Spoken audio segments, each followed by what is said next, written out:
La famille, bonjour à tous, j'espère que vous allez bien et que la journée fut bonne. Ça y est les gars, le petit Hendrik est officiellement madrilène, même s'il est depuis déjà 1 an et demi. Mais là, ça y est, il a la permission de jouer et il va faire partie de l'effectif madrilène pour la saison prochaine. Je vais m'arrêter 2 secondes sur les présentations du Real. Avant de commencer, intro.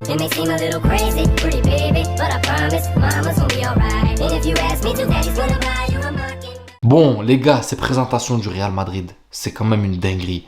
Parce que, je vais vous dire un truc. Mbappé, présentation hors norme. 80 000 personnes, les émotions sont là, on a vibré. Et je me suis dit, ok, bon, Mbappé est une star planétaire. C'est un gros joueur qui va générer des revenus. Bref, ils lui ont fait une présentation à la CR7. Et je vous jure que sur cette présentation de Hendrik, où les sièges n'étaient pas pleins, il y avait du monde, hein, il y avait du monde, les sièges n'étaient pas pleins. Et je vous jure les gars, que j'ai ressenti les émotions.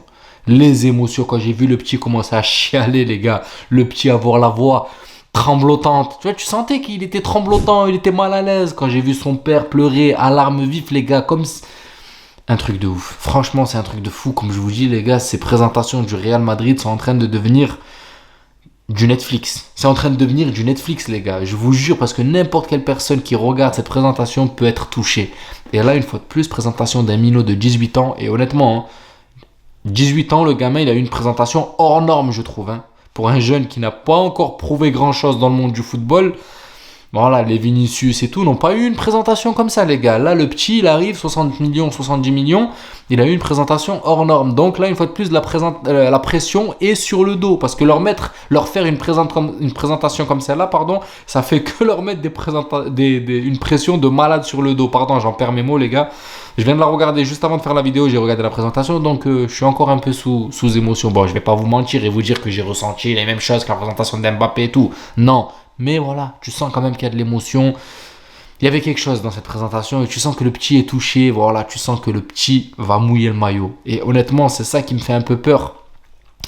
J'espère clairement qu'il aura du temps de jeu. Parce qu'il en est conscient. Ce qui est bien, c'est qu'il en est conscient. Parce que quand il a fait sa conférence de presse, il a clairement dit que je suis là pour aider.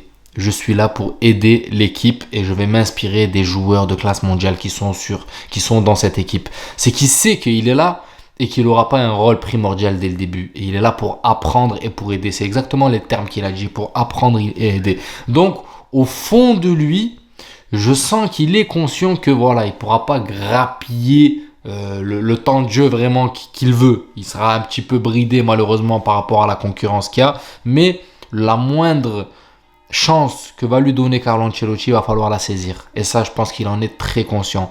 Maintenant, je vais pas vous mentir, j'ai envie de le voir aussi, ce petit. J'ai envie de le voir jouer, ce petit Hendrik, le voir s'adapter un peu à la sauce Carlo Ancelotti, la sauce Pintus, la sauce... Parce que en vrai, je vais être honnête avec vous, quand tu arrives au Real Madrid et que tu portes ce maillot du Real Madrid, il se passe quelque chose. Intérieurement, il se passe quelque chose. Les joueurs sont portés par je sais pas comment vous le dire, par une sorte d'esprit de cohésion, par quelque chose qui les pousse à se surpasser. Et ils ont beau être titulaires, remplaçants, joueurs de seconde zone, une fois qu'ils mettent ce maillot du Real Madrid, il se passe quelque chose. Et j'ai l'impression que cet effet Real Madrid est là pour perpétuer dans le temps, les gars. Ça va continuer comme ça. Et c'est pour ça que je m'inquiète pas quand je vois les Hendrik, quand je vois les Arda Güler, quand je vois les... Bon, les Arda Güler, on sait pas encore, même si... J'aimerais qu'Arda reste, j'aimerais que Hendrik joue, j'aimerais que Rodrigo joue, j'aimerais qu'Mbappé pète. Malheureusement, on pourra pas avoir tout, les gars. Moi, je vous le dis clairement, on pourra pas tout avoir parce qu'on n'est pas dans un conte de fées. Il va se passer des choses, il y aura du boudage. Surtout que là, on commence vraiment à avoir un effectif avec beaucoup de stars. Donc, Carlo Ancelotti l'a géré la saison dernière, mais faut pas zapper que la saison dernière, les gars, il s'est passé quelque chose, c'est que le destin était avec nous. Beaucoup de blessures sont arrivées à des moments crucial, j'ai envie de dire, ou cruciaux, je sais pas comment on dit, des moments cruciaux qui ont permis à d'autres joueurs de venir et de prendre la place au bon moment, avoir un bon timing. Voilà, ça a empêché un peu les prises de tête et voilà, j'en passe et des meilleurs. Mais ne croyez pas que même si tu es sous l'institution du Real Madrid, rien ne va se passer. Non, là, l'effectif commence à être agrandissant et tu as beaucoup de joueurs qui pèsent dans le vestiaire. Et je vais vous dire qu'un Brahim Diaz pèse autant qu'un Rodrigo. qu'un Vinicius maintenant pèse autant qu'un Mbappé, même si les deux, pour moi, bien sûr, ne vont pas bouger parce qu'ils sont clairement imbougeables. Mais j'espère qu'Ancelotti va réussir à gérer sa rotation. Je l'espère clairement, les gars, parce que waouh, ce qui nous attend la saison prochaine, les gars, c'est un truc de fou. Déjà, on a un effectif de luxe. Moi, je vais pas vous mentir, on a un effectif de luxe, même s'il y a un petit manque en défense centrale. Et j'espère que ça va être pallié parce qu'une fois de plus, je vous rajoute une petite nouvelle de plus, c'est que Jesus Valero, qui devait être normalement le troisième défenseur pour la reprise, et notamment pour ce match qui nous attend dans 2 jours, là, il me semble. Hein.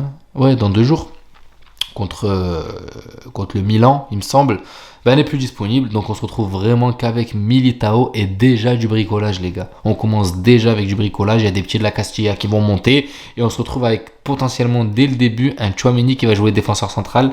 Pourquoi ? Parce que Alaba n'est pas encore disponible. Il sera seulement disponible que pour, comme je l'ai dit dans une vidéo, là, la vidéo dernière ou peut-être 2 vidéos avant, que pour octobre.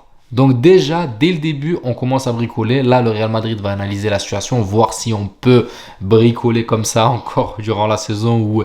Oui. Et d'ailleurs, ce bricolage, si on achète, même s'il faut acheter un défenseur central, clairement, même s'il doit passer la majeure partie du temps, j'ai envie de dire, sur le banc, et pouvoir faire jouer Tchouaméni pour assurer la place à Camavinga et Arda Güler en rotation, ça permet de faire jouer l'effectif.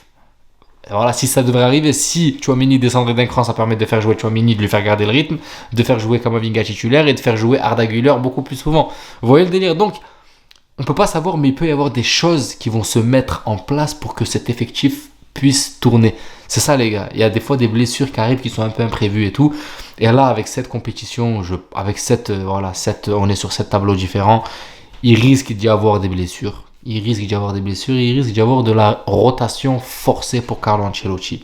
Donc, j'espère, pour en revenir au petit Hendrick, j'espère qu'il aura un peu de temps de jeu, qu'on puisse le voir un petit peu évoluer sur cette saison, même si je crains que, voilà, ça sera un peu amoindri. Mais voilà, le football fait bien les choses. Je pense que le football fait bien les choses. Maintenant, comme je vous l'ai dit, on a le meilleur coach pour gérer ce genre de situation, même s'il est un peu conservateur, mais on a le meilleur coach pour gérer ce genre de situation s'il est amené à avoir des égos qui explosent un petit peu. Parce qu'il y a des égos cachés, les gars. Moi, je vous le dis, il y a des égos qui sont sous nappe, comme Arda Güler. Je sais pas si vous vous rappelez, le jour où il jette son maillot, enfin son chasuble un peu énervé. Ça, c'est des égos, les gars, qui sont un peu dormants, on va dire. Et c'est normal, hein, c'est des joueurs qui ont du caractère et ils ont le droit d'avoir du caractère, bien sûr. Maintenant, Ancelotti, il va falloir qu'il gère tout ça. Parce que, voilà, il y en a du caractère qui est juste en train de dormir. Bref, je ne fais pas cette vidéo pour semer la zizanie. J'ai confiance en cette équipe du Real Madrid. On est là pour suivre tout ça.